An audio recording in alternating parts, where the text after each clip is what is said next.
So when we return to the vehicle, you can see we've got our multi-van back, so we can go through all the proper settings. Right, so key in, jingle bells, let's get the language and everything set up and go through all the settings. I'm going to skip these cosmetics generally, but language has always got language written out after it as well, so you can just hold down until you see it. Obviously you have to be on the settings menu to see it, so hold down until you see it.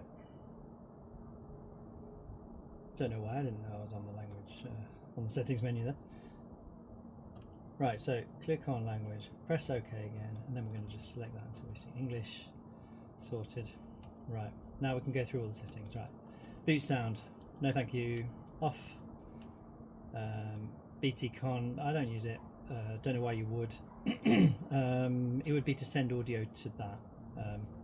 It's not greatest audio, it can handle it, it's okay for a bit of waves maybe, but I wouldn't go beyond that.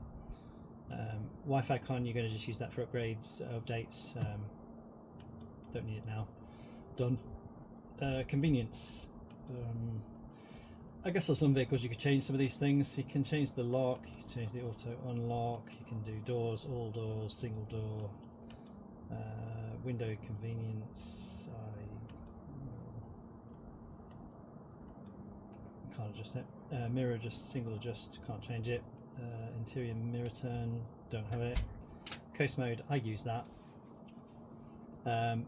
Touch free back cover, can't change it, so don't worry about it. Done. Lights and vision, you can choose, it's retained those settings, so you can choose how many seconds you have home, away, footwell, whether you have that on or off. You can choose whether to feature lane change, travel, daytime running lights. I can't change those, so they're fixed. Then you've got auxiliary settings, you can do headlight follow if you've got them, I can't. Fatigue recognition, auto hold, can't change it, can't change it. I haven't got electronic suspension. Close windows on anti-theft device is present on this vehicle. Parking radar automation, yes. Tyre reset, worth doing. You'll get the little beep that tells you that it's cleared.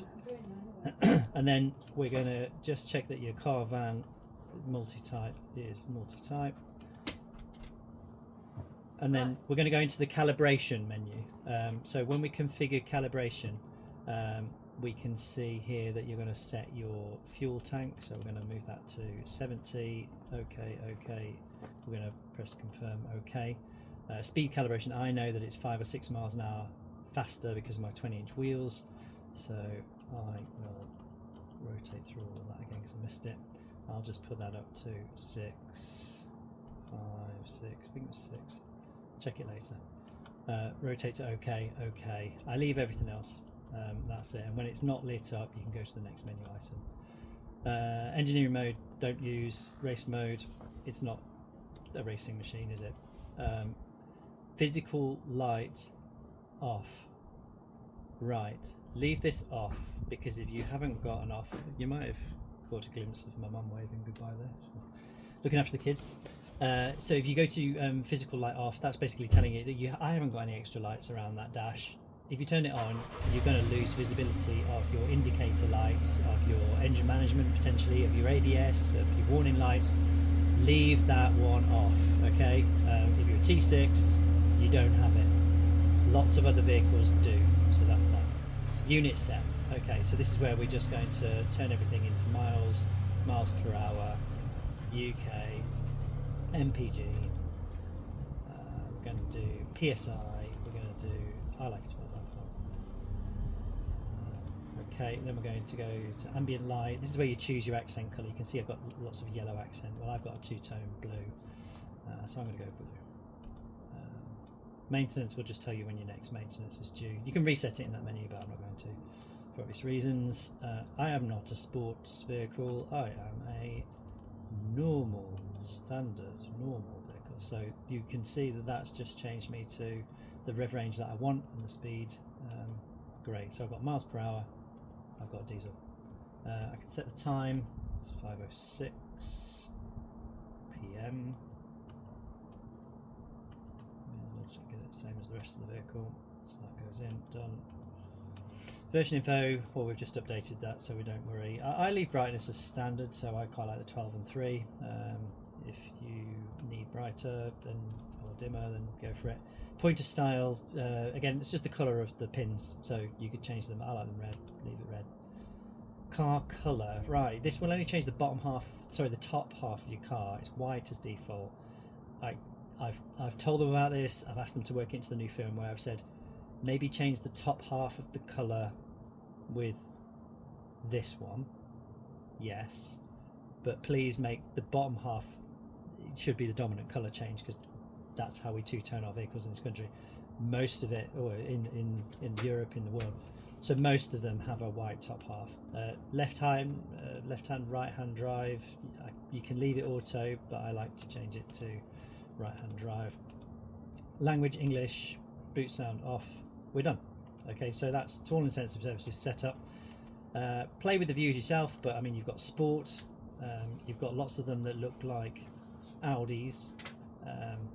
We're not going to have an Audi view on this one, but there's lots of others. Sport Rainbow, you'll have seen this in other videos. Sport Race, Digital, which is going to give you a full digital. It's going to basically turn that middle screen mainly into, so if I change the setting on that by pressing up or down, I get a full screen share. So if I was casting my phone to it, which I've shown, I can show you in another video which I've done, I'll insert. But let's just get the user to the one that I like. And I didn't used to care about MPG, but since changing over to this, I really like it. That's a nice one. Also, you can customize what's in the center. So if I go to travel data, I leave it on miles per hour, which is nice. But if we just go to economy and range, that's quite simple. The one I quite like is it draws you a little graph, a little color graph on the right hand side. So I'm going to leave it on that, and that's me. Right.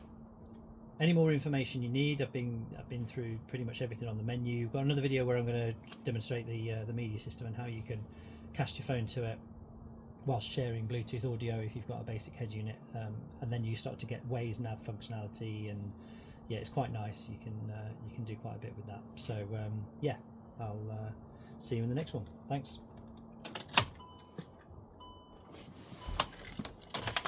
Okay, come on. Great outro. I know, right?